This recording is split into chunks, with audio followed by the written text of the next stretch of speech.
네, 오늘 말씀은 마태복음 21장 33절에서 46절 말씀입니다. 함께 읽겠습니다. 시작. 다른 한 비유를 들으라. 한 집 주인이 포도원을 만들어 산울타리로 두르고 거기에 집 짜는 틀을 만들고 망대를 짓고 농부들에게 새로 주고 타국에 갔더니 열매 거둘 때가 가까움에 그 열매를 받으려고 자기 종들을 농부들에게 보내니 농부들이 종들을 잡아 하나는 심히 때리고 하나는 죽이고 하나는 돌로 쳤거늘 다시 다른 종들을 처음보다 많이 보내니 그들에게도 그렇게 하였는지라. 후에 자기 아들을 보내며 이르되 그들이 내 아들은 존대하리라 하였더니 농부들이 그 아들을 보고 서로 말하되 이는 상속자니 자 죽이고 그의 유산을 차지하자 하고 이에 잡아 포도원 밖에 내쫓아 죽였느니라. 그러면 포도원 주인이 올 때에 그 농부들을 어떻게 하겠느냐? 그들이 말하되 그 악한 자들을 진멸하고 포도원은 제때에 열매를 바칠 만한 다른 농부들에게 새로 줄지니라. 예수께서 이르시되 너희가 성경에 건축자들이 버린 돌이 모퉁이의 머릿돌이 되었나니 이것은 주로 말미암아 된 것이요 우리 눈에 기이하도다 함을 읽어본 일이 없느냐. 그러므로 내가 너희에게 이르노니 하나님의 나라를 너희는 빼앗기고 그 나라에 열매 맺는 백성이 맺으리라. 이 돌 위에 떨어지는 자는 깨지겠고 이 돌이 사람 위에 떨어지면 그를 가루로 만들어 흩으리라 하시니 대제사장들과 바리새인들이 예수의 비유를 듣고 자기들을 가리켜 말씀하신 줄 알고 잡고자 하나 무리를 무서워하니 이는 그들이 예수를 선지자로 알미었더라. 오늘 말씀이 좀 길죠.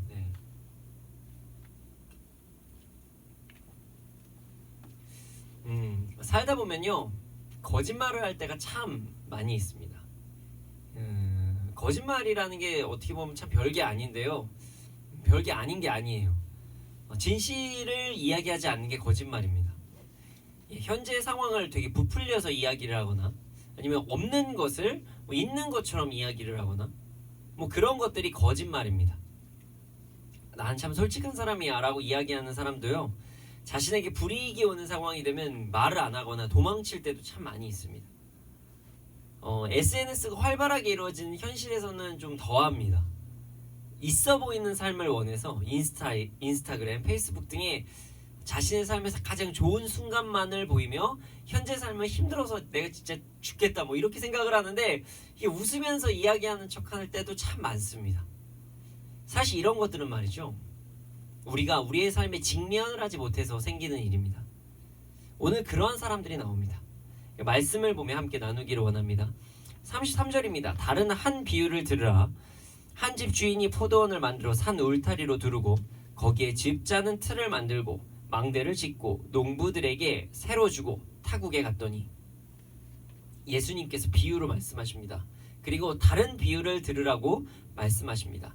이게 무슨 말이냐면요, 어저께 우리 믿음의 선택에서 이제 그 다른 내용이 나오죠. 어떤 내용이냐면은 어제는 일을 하러 간다고 하고 안 간 사람과 그리고 일을 하러 가지 않겠다고 하고 나서 간 사람에 대해서 이야기가 나옵니다. 그 비유는요 어떤 내용이냐면, 말만 하고 삶에서 하나님의 나라를 구하지 않고 살아가는 사람들, 회개하지 않는 사람들, 하나님을 찾지 않는 사람들, 말만 그렇게 하고 하지 않는 사람들에 대해서, 그리고 반대로 내가 지금은 연약하지만 회개하고 돌아와서 하나님께로 나아가는 사람들에 대해서 한 것이 어저께의 큐티 말씀이었습니다.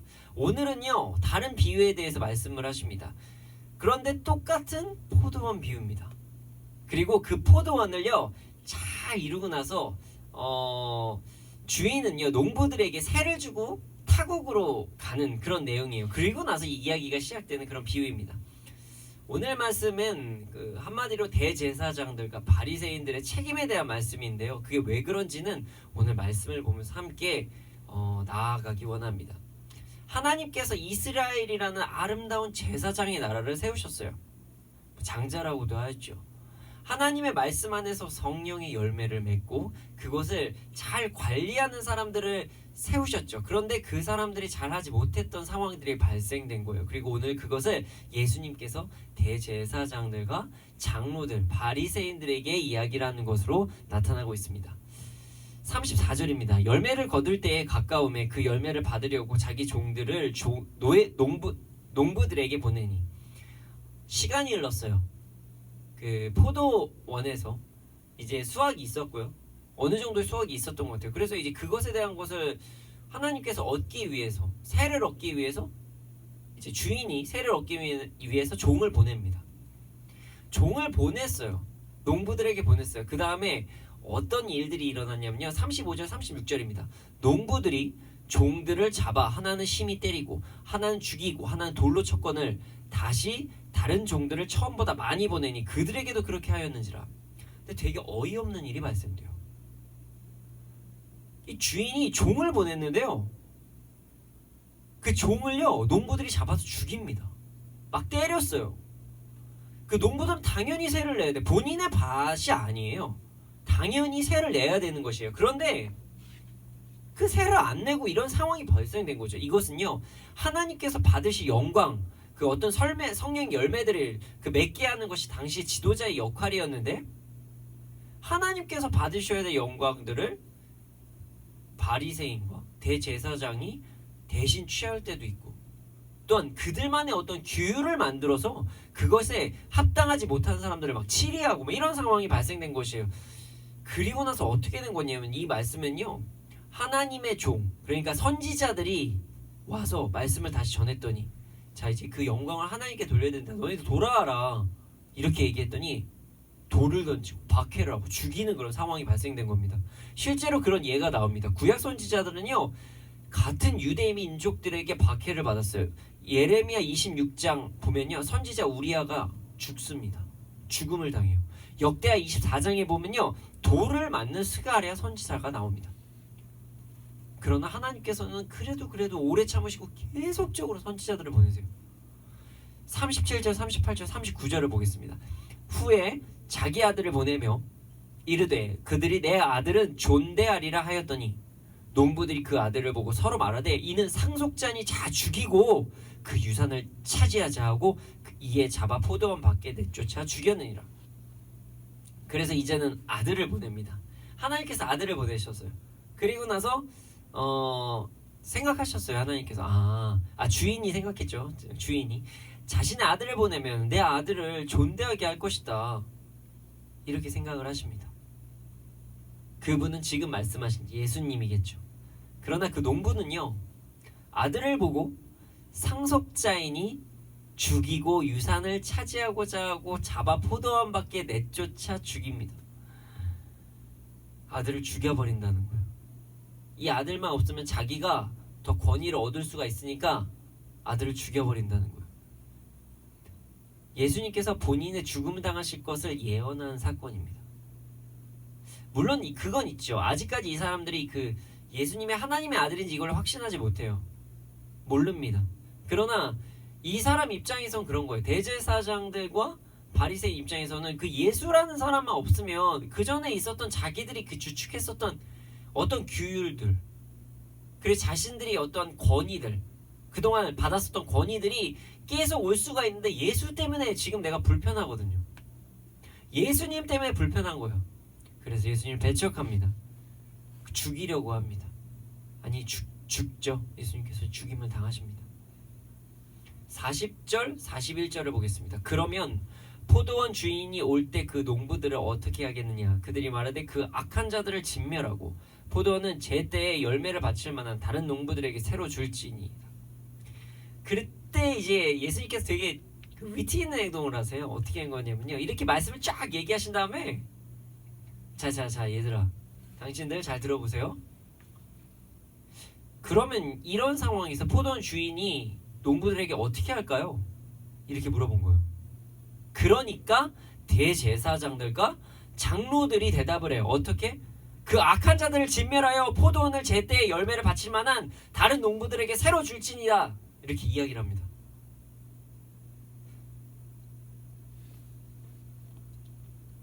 사실 그들은요, 그들도 모르게 예언을 한 거예요. 그들은 그것을 직접 당합니다. 자기들이 받을 것을요, 자기들이 예언을 한 거예요.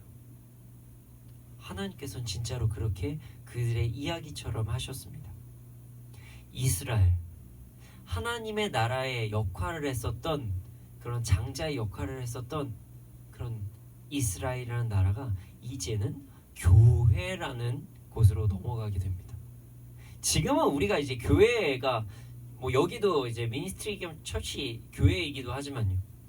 교회가 이렇게 대중적이지만 그 당시에는 교회라는 개념이 없었거든요. 모든 사람들이 부르심을 받은 자들이 모여서 함께 예배드리고 하나님의 나라를 위해서 힘써 일하며 기도하기에 힘쓰는 곳, 그 교회거든요.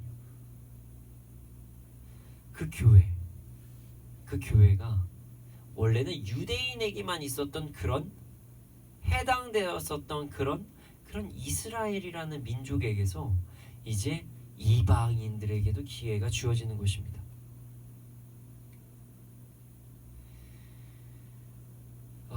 심지어 그 악한 자를 진멸하게 하소서라고 그 사람들이 이야기를 했잖아요. 대제사장과 바리새인들이요. 그들은 그의 피의 대가를 이제 역사적으로 보면은 치르게 됩니다. 지금은 그 몇십 년 전에 이스라엘이라는 나라가 다시 재건이 됐지만 그 전에 이스라엘이라는 나라가 없었어요. 그리고 많은 유대인들이 죽음을 당하는 역사적인 사실도 있었죠. 참 가슴 아픈 비극이고 가슴 아픈 사건입니다. 42절 보겠습니다. 예수께서 이르시되 너희가 성경에 건축자들이 버린 돌이 모퉁이의 머릿돌이 되었나니 이것은 주로 말미암아 된 것이요 우리 눈에 기이하도다 함을 읽어본 일이 없느냐. 사실 이 말씀은요 시편 118편 22절부터 23절의 말씀을 그대로 말씀하신 거예요. 성경의 건축자들이 버린 돌이 모퉁이의 머릿돌이 되었나니 이것은 주로 말미암아 된 것이 우리 눈에 기이하도다 라는 말씀이 그대로 적혀 있습니다. 시편 118편 22절에서 23절입니다. 예수님은 다시 말씀하신 거예요. 자, 성경의 건축자의 버린 돌이 모퉁이 돌이 된다. 그때 사실 이 시편 118편의 내용은요 다윗이 여러 사람들에게 배척당한 상황의 이야기입니다. 심지어 다윗이 가족에게도 되게 배척당하기도 했고요. 심지어 다윗은요 자기를 그렇게 믿어줬던 그런 사울 왕에게 배척을 당합니다. 가족에게 배척을 당하고 사울 왕에게도 배척을 당하고 이런 상황이었어요. 참 처량한 사람이었죠. 그런데 그 다윗을 하나님께서 성경의 건축자들의 버린 돌이 모퉁이의 머릿돌이 되게 하시는 그런 역사가 일어납니다. 그리고 다윗은 이것은 진짜 주의 은혜입니다. 기적입니다. 이렇게 이야기를 하는 것이에요.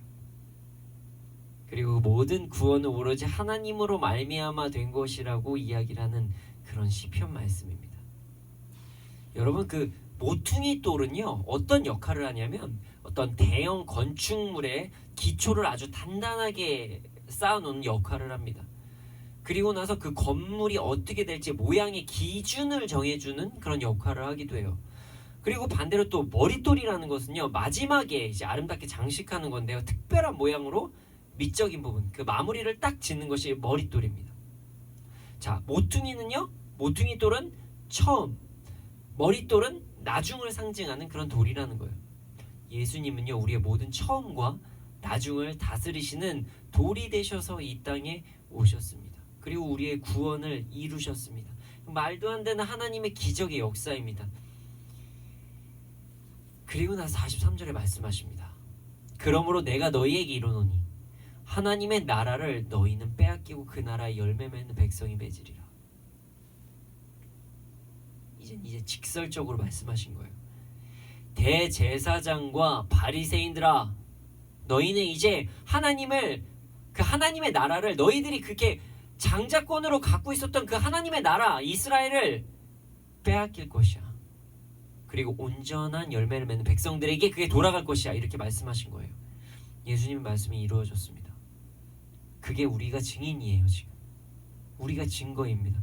여러분 물론 여기에서 그 유대인 분들은 없으시죠. 다 지금 대한민국 국적을 가지신 분들입니다. 물론 방송을 통해서 보실 분들 중에 유대인 분이 한 분이라도 계실 수도 있지만 어쨌든 지금 우리는 이방 민족들입니다. 어찌 보면요.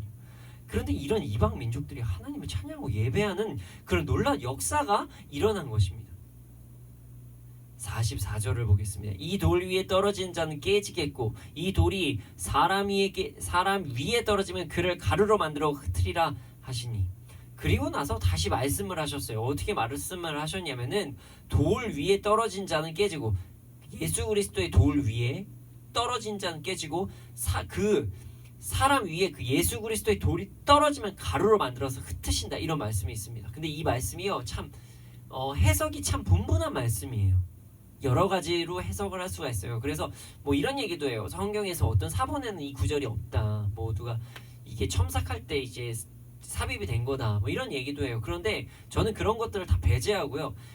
제가 이제 정리를 하면서 제 개인적인 주관적 의견, 그리고 좀 많은 부분이 동일하시는 그런 어떤 의견에서는 이렇게 생각할 수가 있는 거죠. 두 가지로 해석을 할 수가 있는데요. 첫 번째는요, 예수를 만나고 나서 변화가 되는 상황과 그 변화가 되지 않는 상황, 이 두 가지로 나눌 수가 있을 것 같아요. 변화가 된다고 하면요, 예수님이라는 모퉁이 돌 위에 그들이 과거의 잘못들을 다 회개할 것이에요. 그러니까 깨어지고 변화되는 거죠. 그리고 나서 그 예수 그리스도께서 그 사람 위에 떨어지게 되면은, 변화되면 그 사람들이 모두가 흩어져서 복음을 전한다는 것으로 해석이 될 수가 있습니다. 그리고 두 번째 해석은요, 만약에 받아들이지 않는 경우, 예수 그리스도를 받아들이지 않는 경우, 그 자들은 깨어짐과 부서짐과 흩어짐의 징계를 받을 것이다. 이렇게 해석을 할 수가 있을 것 같아요. 어쨌든 예수님께서는요, 이중으로 말씀하신 거라고 생각됩니다. 물론 이 사람들의, 그러니까 여기 지금 듣는 사람들이 대제사장들과 바리새인들이 주가 됐기 때문에 이 두 번째 케이스가 더 적합하다고 생각할 수도 있지만, 어쨌든 여러 가지를 말씀하신 것 같아요. 그리고 나서 이 말씀을 왜 하셨을까요? 그냥 그 사람들 신경 안 쓰는 게 가장 무서운 거잖아요. 그러나 그렇지 않은 거예요. 너네들이 이렇게 돼. 이제 그만 돌아와. 천국이 가까워졌어. 돌아와. 회개해. 내 안에 거해. 이렇게 말씀하신 거예요. 자, 그리고 나서 이 말씀을 들었을 때 대제사장들과 바리새인의 반응이 어떨까요? 45절하고 46절에 나옵니다. 대제사장들과 바리새인들이 예수의 비유를 듣고 자기들을 가리켜 말씀하신 줄을 알았어요. 그랬더니 46절에 잡고자 하나 무리를 무서워하니 이는 그들이 예수를 선지자로 알미었더라. 이 말을 듣고 나서 회개하는 것이 아니라 기분 나쁜 거예요. 기분이 너무 나빴어요. 그래서 예수님이 잡으려 했어요. 근데 더 불쌍한 게 뭔지 아세요? 사람들 무서워서 잡지도 못해요. 왜냐하면 예수님을 선지자라고 생각했거든요. 바리새인들과 대제사장들은 예수님을 잡으려 했어요. 그러나 잡지도 못했어요. 진짜 불쌍한 상황이 발생된 것입니다. 여러분, 예수님은요, 대제사장들과 바리새인들을 부르셨어요. 그러나 그들은 그것을 받아들이지 못했습니다. 어떠한 자신의 죄를 지적했기 때문에 화가 난 상황이에요. 그래서 하나님의 아들까지 잡으려고 했던 거예요. 물론 그들이 인식하지 못했을 수도 있지만 일단 자기들이 맞는 말씀인 것 같긴 한데 기분 나빠서 잡으려고 했던 거예요.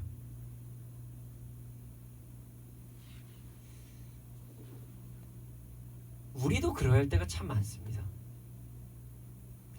바리새인들과 같을 때가 참 많아요. 대제사장들과 같을 때가 참 많아요. 자, 봅시다. 우리 안에 문제가 발생했어요? 자신의 연약함이 드러났어요? 그거 받아들이기가 쉽겠습니까? 참 어렵습니다. 그래서 많은 사람들이 거짓말을 하거나 핑계를 대는 경우가 참 많습니다. 거짓말을 하거나 핑계를 대는 이유가 뭘까요? 그것은요, 어떠한 상황을 받아들이기가 참 어려울 때, 그럴 때가 참 많아요. 내가 그것을 받아들이기가 두려울 때 거짓말을 하곤 합니다. 오늘 본문에서요, 대제사장과 바리새인들은 알았습니다. 40절부터 41절을 제가 다시 한번 읽어드리겠습니다. 그러면 포도원 주인이 올 때 그 농부들을 어떻게 하겠느냐? 그들이 말하되 그 악한 자들을 진멸하여 포도원은 제때의 열매를 바칠 만한 다른 농부들에게 새로 줄지니이다. 예수님은요, 그들이 직면하고 돌아오기를 원하셨어요.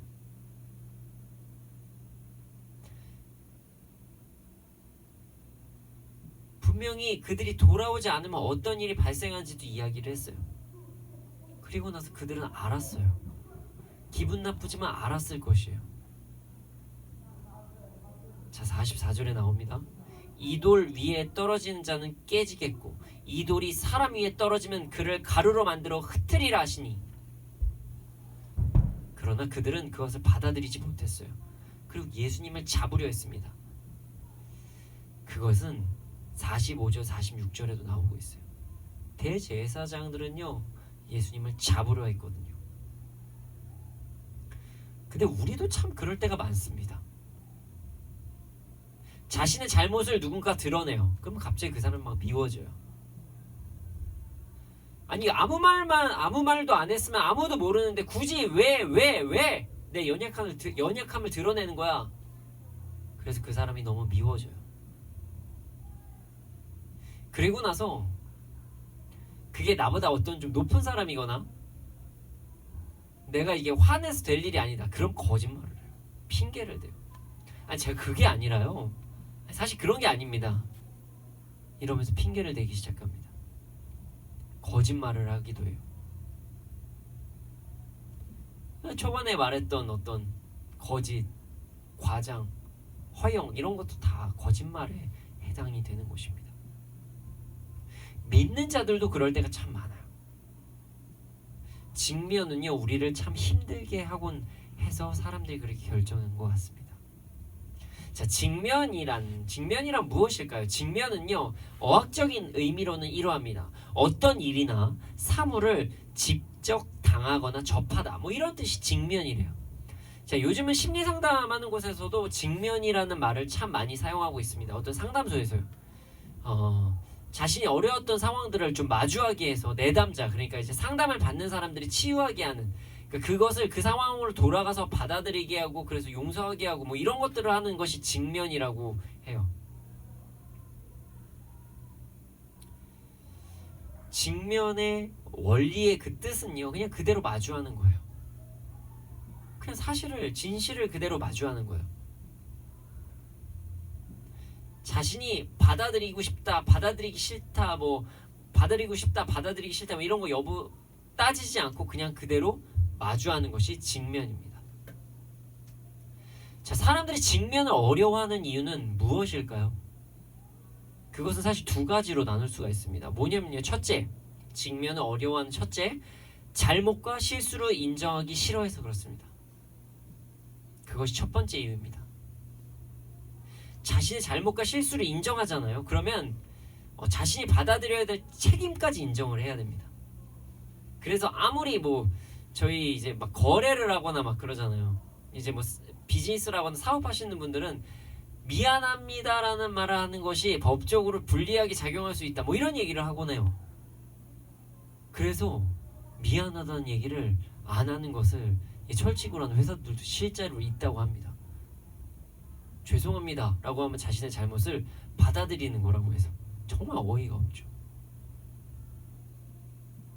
자신이 잘못을 했다고 이야기하면 누군가에게 사과를 하고 용서를 빌어야 돼요. 아니면 원상태로 그걸 돌려놔야 돼요. 근데 이 사과하고 용서를 빌고 뭐 이러는 것 자체가 뭐 내가 회개를 하거나 뭐 이러는 것 자체가 자기가 잘못된 사람이라는 것을 인정해야 되는 과정이 필요하고, 그리고 그것 때문에 받는 불이익까지도 감수해야 되는 상황이 발생한 거예요. 그러니까 그게 어려워서, 실수를 인정하기 싫어서 그렇다는 거예요. 내가 실수를 인정해요. 그러면은 내가 막 낮아지는 것 같아요. 근데 이거밖에 안 되는 사람 같아요. 그러니까 실수로 인해 생기는 어떤 사회적 불이익, 경제적 불이익을 이게 받기가 싫은 거예요. 사람들은요, 자신이 받아들이고 책임져야 될 것들 때문에 직면을 참 어려워합니다.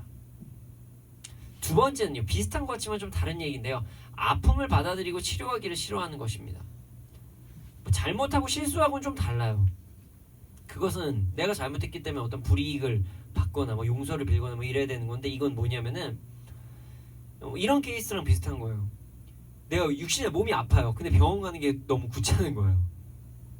병원까지 가기 귀찮고 뭐 굳이 내가 내 돈 들여가지고 아이 그냥 낫겠지 이렇게 생각해버리는 거예요. 여러분, 병원은 꼭 가야 됩니다. 하나님께서 초자연적으로도 역사해 주시고 병을 고쳐주십니다. 그런데 그 부분도 있지만 하나님께서 분명히 우리에게 의학이라는 걸 발달시켜 주셨어요. 꼭 병원을 가야 돼요. 근데 병원을 왜 가기 싫어하냐면요, 첫 번째가 멀기도 하고요. 그리고 거기서 뭐 재정적인 것도 써야 되기도 하고요. 근데 병원 가면 어떻습니까? 뭘 받아오죠? 쓴 약을 받아요. 약을 먹기도 귀찮아요. 자, 여기서 주사 싫어하시는 분 계십니까? 주사 맞아요. 근데 사실 이 병원을 가는 건요, 우리의 육신이 건강해지기 위해서 꼭 가야 되는 곳입니다.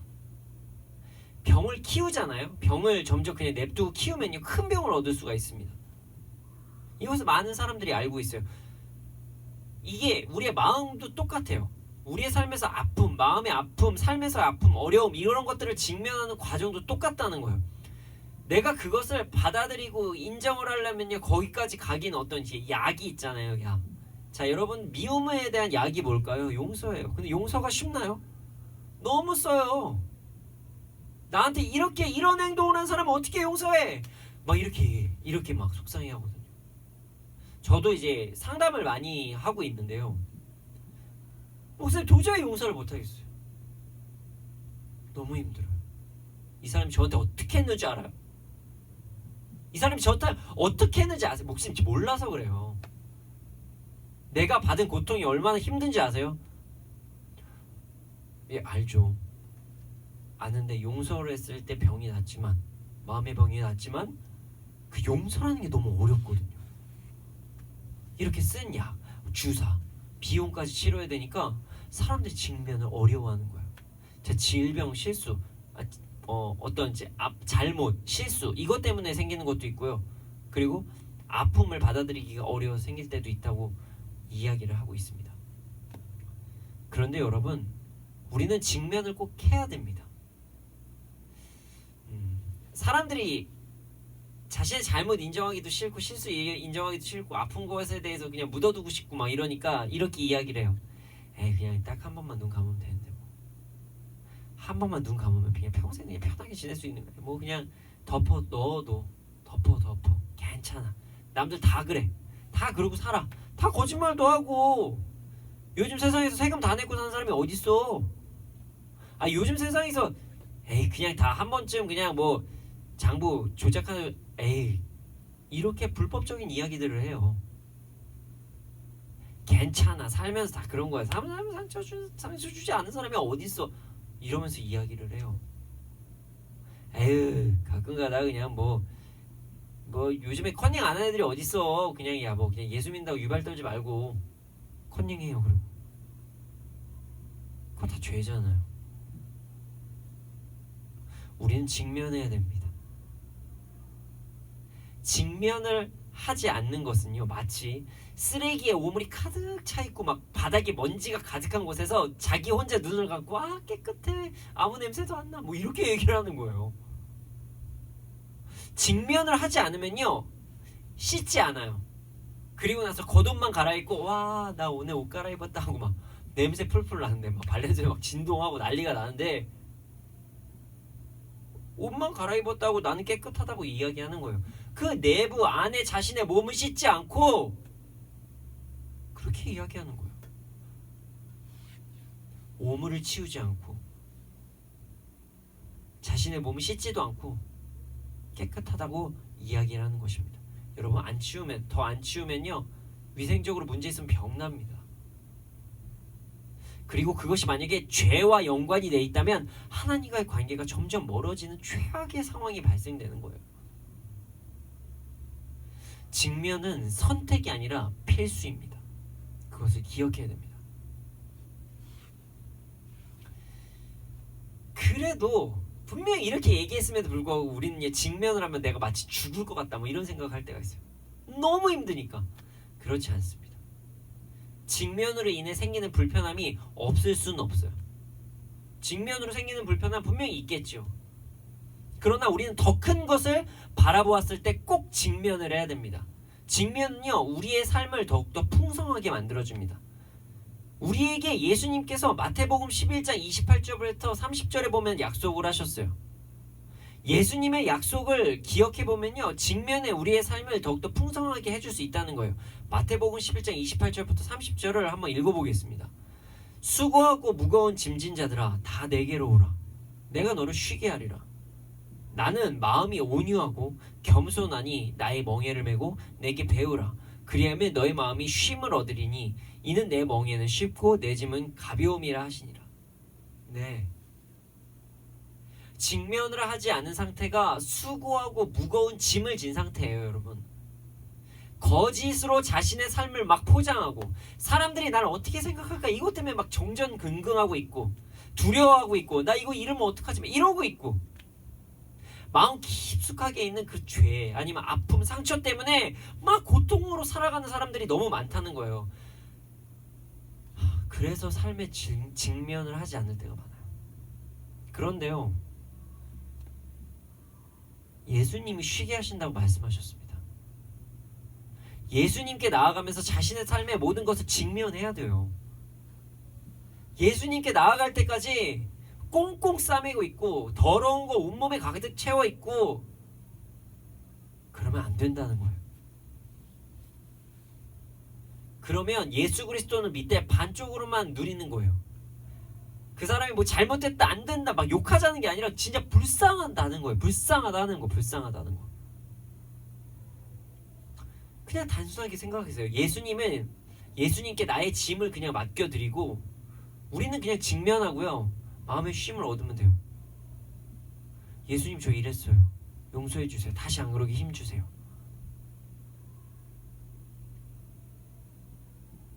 그냥 예수님께 짐을 내려놓으십시오. 고통과 죄와 아픔에서 그럼 자유하게 됩니다. 우리를 치유하십니다. 그리고 나서 말씀하십니다. 그래 맞다. 그런데 직면을 하고 나서 생기는 어떤 멍해가 있다. 그런데 그거 가볍다. 직면을 하고 생기는 멍해가 있는데 그거 가벼워. 왠지 아니? 내가 너와 함께 맺고 있거든. 너 혼자 그걸 짊어지고 가는 게 아니라 내가 너와 함께 하고 있거든. 사실 내가 완전히 다 끌어주는 거야. 이렇게 예수님께서 말씀하시는 것입니다. 우리에게 심지어 이겨낼 힘도 다 주세요. 그러니까 바울이 고백한 내게 능력 주신 자 안에서 내가 모든 걸 할 수 있다. 이 말씀 빌립보서 4장의 이 말씀은요. 사실 어떤 뭐 그런 거 있죠. 우리가 가게에 어떤 개업하거나 그럴 때 아니면은 뭐 내가 새로운 것을 도전할 때 난 할 수 있어! 이런 개념이 사실은 아니에요.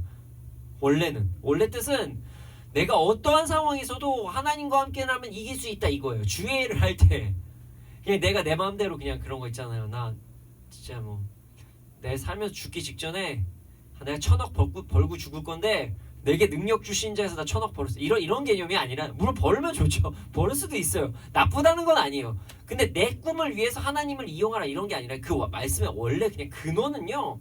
내게 능력 주신 자 안에서 내가 주의 길을 갈 수 있다는 거예요. 내게 능력 주신 자 안에서 직면할 수 있다는 거예요.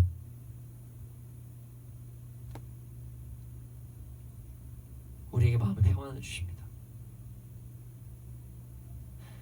직면과 직면에서 생기는 짐은요 예수님께 그냥 가져가시면 돼요. 그럼 우리는 풍성해집니다. 제 말이 쉽죠. 그래서 우리가 매일매일 직면하는 법에 대해서 한번 생각해 보기 원합니다. 뭐 어떻게 직면을 해야 될까요? 우리는 아차 싶으면 내가 그냥 하고 나서 거짓말로 내가 습관적으로 넘어갈 때도 있고 막 라고 나서 그냥 핑계 댈 때도 있거든요. 우리 성향이 그럴 때가 있잖아요. 우리가 연약하니까 우리의 죄성 때문에.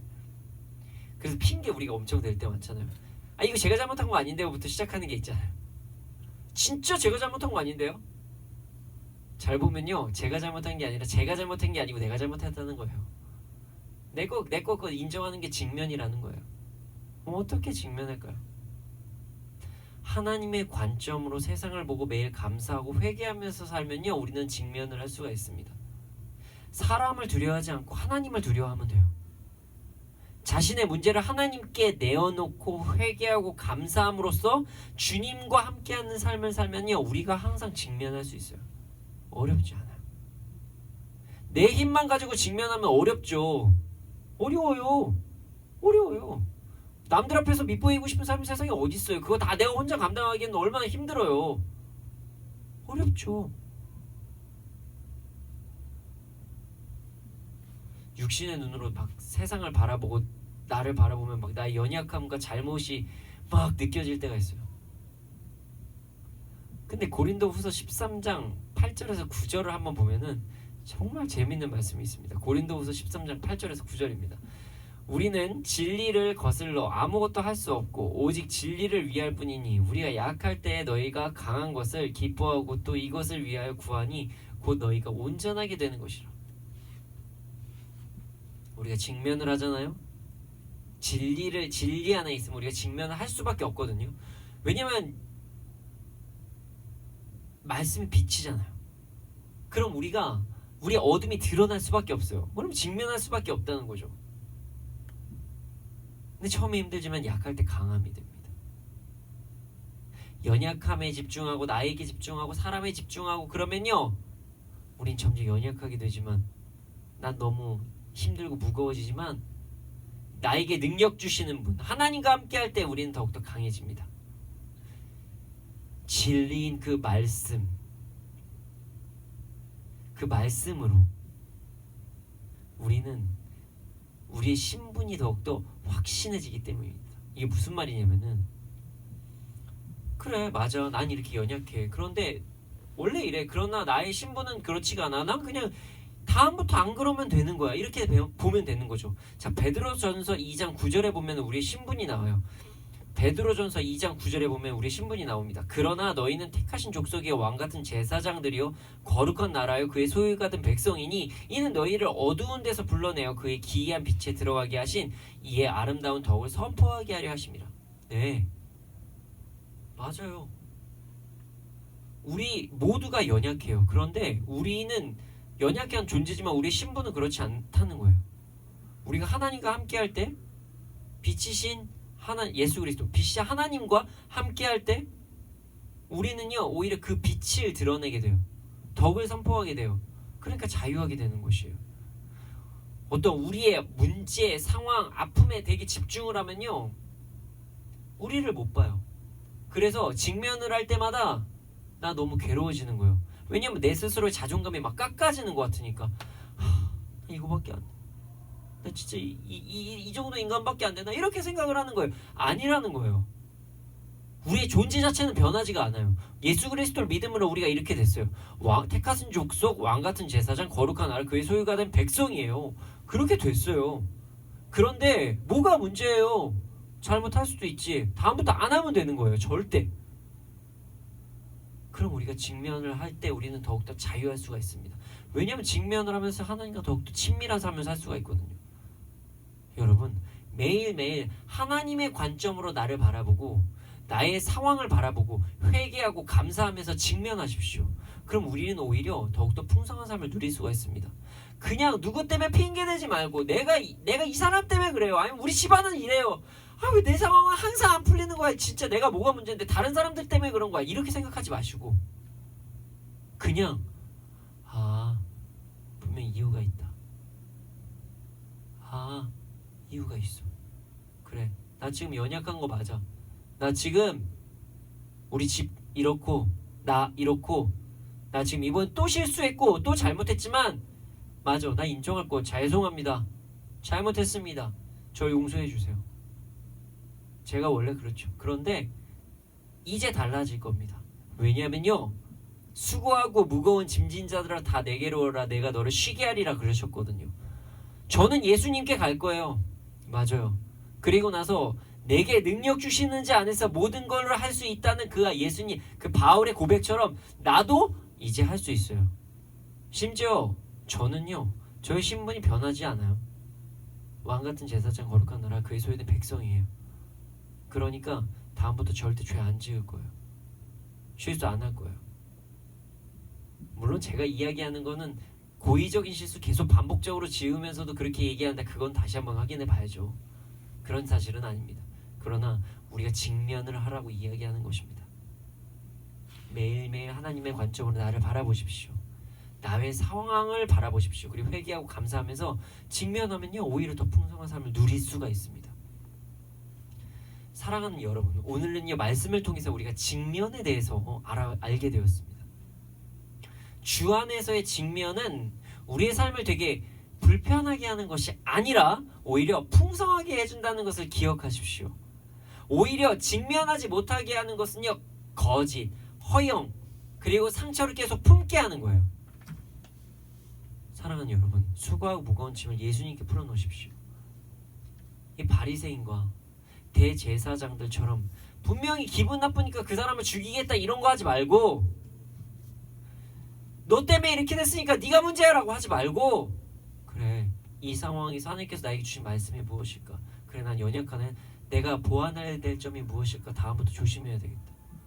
주님, 저 힘 주세요. 내게 능력 주신 자 안에서 내가 모든 거 할 수 있습니다. 이렇게 나아가는 것입니다. 사랑하는 여러분, 예수님께서 주신 멍인 직면을 함께하면서 우리의 삶을 풍성하게 누리는 우리가 되기를 소원합니다.